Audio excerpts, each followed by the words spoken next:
Hi guys, इस video में I will talk about waves. Waves क्या होते हैं? Waves is actually a disturbance. Okay, कुछ चीज बदल रही होगी।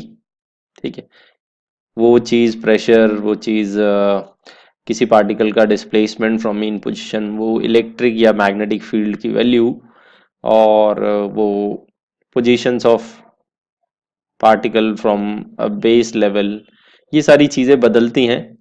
ठीक है, तो इसको डिस्टरबेंस बोलते हैं। तो wave is a disturbance which propagates, important words मैंने हाईलाइट कर रखे हैं, energy and momentum from one place to another without transport of matter. ठीक है, तो वेव क्या करती है? एनर्जी मोमेंटम लेकर जाती है, मगर मैटर को इधर से उधर नहीं लेके जाती है। वेव्स को हमने कैटेगराइज किया mechanical and non mechanical. Mechanical क्या है? Which requires medium for their propagation. Okay, example है साउंड। साउंड को एयर चाहिए, इसमें प्रेशर वेरिएशन होता है। सेस्मिक वेव्स में इन इन स्ट्रिंग्स एंड इन स्प्रिंग्स, इनमें पोजीशंस ऑफ पार्टिकल्स डिस्प्लेस होती हैं। ठीक है, एंड इनको मैकेनिकल वेव्स बोलते हैं क्योंकि इनको मीडियम चाहिए।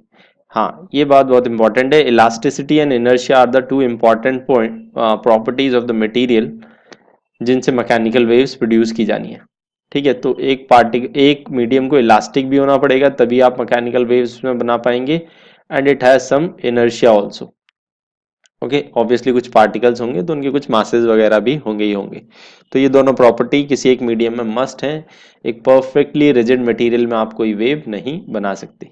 Okay, and non-mechanical waves are which do not essentially require any medium for their propagation, like electromagnetic waves or light etc.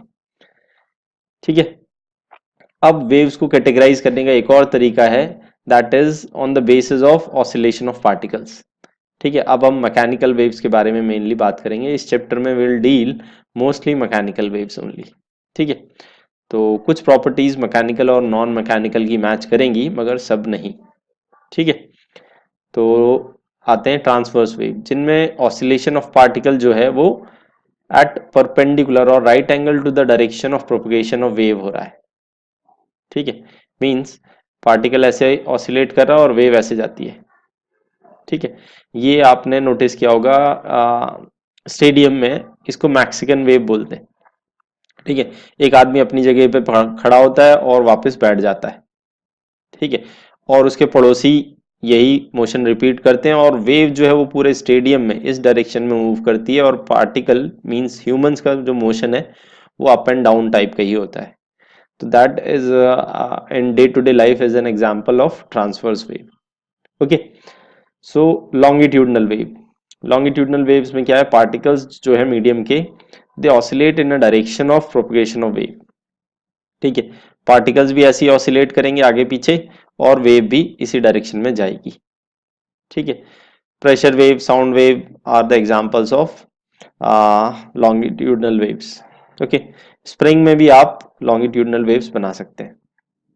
अब कुछ इंपॉर्टेंट पॉइंट जो आपको याद रखने चाहिए, जितनी भी नॉन मैकेनिकल वेव्स अभी तक हमें समझ में आई हैं या मिली हैं, they are of transverse nature. ठीक है, basically I am talking about electromagnetic radiations. ठीक है, तो non mechanical waves are transverse in nature. Gases and liquids में, बेसिकली आइडियल फ्लूइड्स में, आप सिर्फ और सिर्फ लॉन्गिट्यूडनल वेव्स बना सकते हैं और ट्रांसवर्स वेव नहीं बना सकते हैं। ठीक है, फिर क्यों क्यों नहीं बना सकते? क्योंकि ट्रांसवर्स वेव्स को एक shear स्ट्रेस चाहिए होता है डेवलप करने के लिए, और आइडियल फ्लूइड्स में shear स्ट्रेस झेलने या लगाने की कोई कैपेबिलिटी या टेंडेंसी नहीं होती है। Next part is in solid mechanical waves can be either transverse और लॉन्गिट्यूडनल। बिल्कुल सही बात है, सॉलिड्स में दोनों टाइप की ट्रांसवर्स और लॉन्गिट्यूडनल वेव्स आप बना सकते हैं। और वो ट्रांसफर्स होगी या लॉन्गिट्यूडनल होगी, वो आपने जैसे उसको डिस्टरबेंस क्रिएट किया है, इसको मोड ऑफ एक्साइटेशन बोलते हैं, जैसे आपने डिस्टरबेंस क्रिएट किया है वो उस चीज पर डिपेंड करेगी। ठीक है, speed of two waves are in the same solid are also different. ठीक है, अगर आप ट्रांसवर्स वेव बनाते हैं तो अलग स्पीड से दौड़ेगी उसी मीडियम में, और अगर आप लॉन्गिट्यूडनल वेव बनाते हैं उसी मीडियम में तो वो अलग स्पीड से दौड़ेगी। ओके, तो अब हम बात करेंगे वेव फंक्शन के बारे में, या किस इक्वेशन को आप वेव बोलेंगे और किसको नहीं। ठीक है, तो मान लेते हैं एक y which is a function of x comma t, उसको अगर आप वेव बोल रहे हैं तो y must follow this equation, y must satisfy this expression. ये basically del two y by del x square, y को आपने डबल डिफ्रेंशिएट किया विद रिस्पेक्ट टू एक्स, और यहाँ y को डिफ्रेंशिएट किया double differentiate with respect to t, तो वो कुछ इस फॉर्म का दिखना चाहिए, और यहाँ जो 1 बाय कांस्टेंट का स्क्वायर आएगा that will be the wave velocity. ठीक है, तो ये क्या है, ये है वेलोसिटी ऑफ वेव, ये आपको यहाँ मिल जाएगी। ओके, तो कोई भी फंक्शन जो इस टाइप की इक्वेशन को फॉलो करेगा that will be your wave function. इसको लिखने का एक और तरीका हो सकता है कि जो y है वो इस फॉर्म का होना चाहिए, y is a function of ax plus minus B T. Okay, और a और b दोनों ही जीरो नहीं होने चाहिए, इंपॉर्टेंट बात है। ठीक है, तो y एक ऐसा फंक्शन होना चाहिए ax plus B T form का, और a और b दोनों जीरो नहीं होने चाहिए, प्लस कुछ कंडीशंस, वो क्या है, पहली कंडीशन है y must have finite maxima and minima.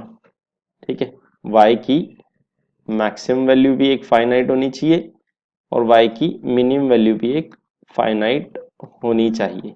ठीक है, they must have finite maxima and minima. दूसरी इंपॉर्टेंट क्या है, for all values of x and t, for all values of x and t y must exist. ठीक है, सो y must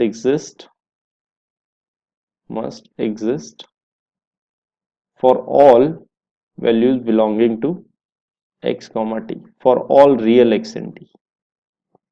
ठीक है, तो वो भी होने चाहिए, मींस रूट के अंदर -1 नहीं आना चाहिए, 1/0 नहीं आना चाहिए, log 0 और log नेगेटिव वैल्यू, ऐसी कुछ बातें नहीं फंसनी चाहिए। तो कोई भी फंक्शन जो इस टाइप का है वो आपको वेव फंक्शन दे देगा। ठीक है, इन्हीं दो बातों को बोलने का एक और तरीका हो सकता है कि फंक्शन कंटिन्यूअस है और डिफरेंशिएबल है at all the points. Okay, और हम इजीली ये भी एक ऑब्जर्वेशन ले सकते हैं यहाँ से कि अगर मैं इस फंक्शन को इस फॉर्म में डिफरेंशिएट करने की कोशिश करूँ तो मेरे पास जो वेलोसिटी ऑफ वेव आ रही है वो आ रही है minus coefficient of your minus coefficient of T divided by coefficient of x. Okay, तो इस फॉर्म में आपको वेलोसिटी ऑफ वेव मिल जाती है। ठीक है, ये बहुत बहुत इंपॉर्टेंट एक्सप्रेशन है, नेक्स्ट वीडियो इसी पर बेस्ड होगी। इस चैप्टर में मोस्ट ऑफ द टाइम हम इसी इक्वेशन को स्टडी करने वाले हैं। ये एक वेव की इक्वेशन है क्योंकि ऑब्वियसली वाई मैक्स वाई मिन हमें पता है, y max is plus a, y min is minus a. Okay, and obviously for all values of x and t y exist. ठीक है, तो वाई की जो रेंज है और y की जो वैल्यूज है वो हर x और t पर एग्जिस्ट करेगी। तो ये एक वेव फंक्शन है। अब y क्या दे रहा है, y दे रहा है displacement of particle from its mean position. Okay, ध्यान से जो मैं बोल रहा हूँ वो लिखते जाएं। y is the displacement of particle from its mean position, a is the amplitude of the particle, k को बोलते हैं एंगुलर वेव नंबर, इसकी वैल्यू आगे जाके हम 2 पाई बाय लैम्डा प्रूव कर देंगे। Omega is called angular frequency, इसको 2 पाई इंटू फ्रीक्वेंसी बोलेंगे। x, व्हाट इज x, अगर y displacement of particle from mean position है, x is basically the location of particle और location of mean position of the particle, mean position of particle. ठीक है, means मान लेते हैं हम इस, यहां ओरिजिन है x इक्वल टू 0 और हम इधर बैठे कुछ पार्टिकल की बात कर रहे हैं।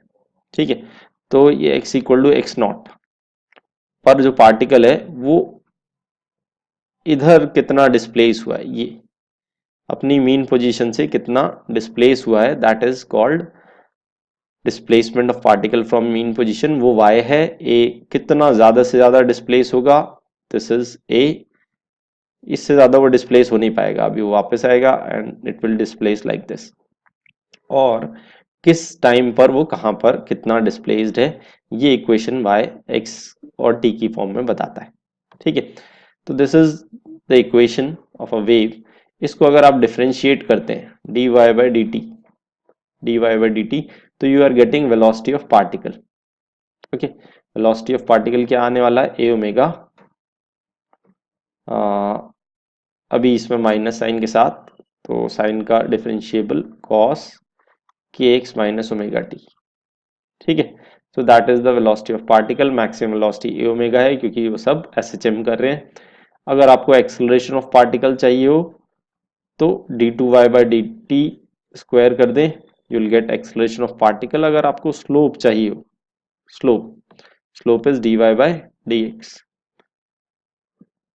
ओके, सो ये सारी टर्म्स हम इस बार सीखेंगे। ओके, तो इन सारी टर्म्स को निकालना आपको बहुत इजीली आना चाहिए। That is the slope and that is acceleration of particle, that is velocity of particle, this is the displacement of particle and this is the mean positions location. Okay, कि वो कहाँ पर, basically it is the address of the particle, it is how far it is from its home, particle अपने घर से कितना दूर है। a is the amplitude, किस समय वो कहाँ पर है ये बता रहा है time t, omega and k are the angular frequency and angular wave number, a is the amplitude. Okay, enjoy.